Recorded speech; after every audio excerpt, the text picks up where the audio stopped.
Shalom, bagaimana keadaan saudara hari ini? Saya percaya berkat Tuhan selalu melingkupi Anda semua.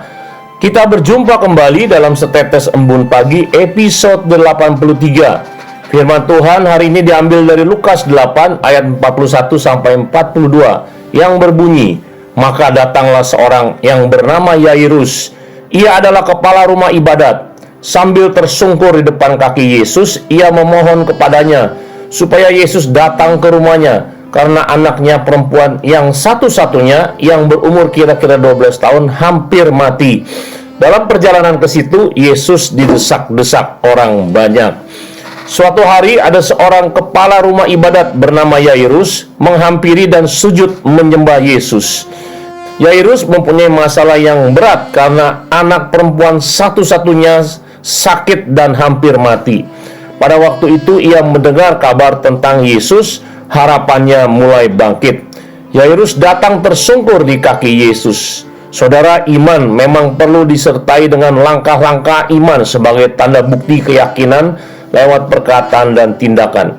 Waktu itu Yesus sedang sibuk dengan orang-orang di sekitarnya. Ketika melihat orang yang membutuhkan pertolongan, segera ia bangkit dan mengikuti Yairus. Yesus tidak mau menunda-nunda waktu untuk menolong orang yang berharap padanya. Tidak ada kata sibuk bagi Yesus untuk anak-anaknya. Ia selalu siap menolong dalam keadaan apapun. Padahal waktu itu ia sedang mengajar, tapi semua itu ditinggalkannya untuk orang yang membutuhkannya. Ingat, Yesus tidak pernah sibuk untuk Anda yang membutuhkan pertolongannya saat ini. Hanya diperlukan datang, sujud menyembah dan katakanlah permohonanmu di dalam doa kepadanya. Pada waktu Yesus dalam perjalanan, ada seorang wanita yang sudah 12 tahun pendarahan maju mendekati Yesus dan menjamah jumbai jubahnya. Wanita itu amat menderita karena penyakitnya yang tidak kunjung sembuh. Kemudian ia tidak dapat beribadah di bait Allah karena peraturan melarang masuk wanita yang menderita pendarahan. Karena iman wanita itu, seketika itu juga sembuhlah penyakitnya. Di tengah urusan yang belum selesai, datang lagi urusan yang lain. Tapi bagi Yesus semua itu tidak menjadi masalah. Ia memberikan pertolongan kepada siapa saja di tengah umatnya yang membutuhkannya.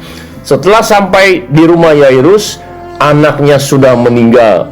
Tidak ada sesuatu apapun yang dapat dilakukan manusia jika orang sudah meninggal. Tetapi dalam pandangan Yesus berbeda.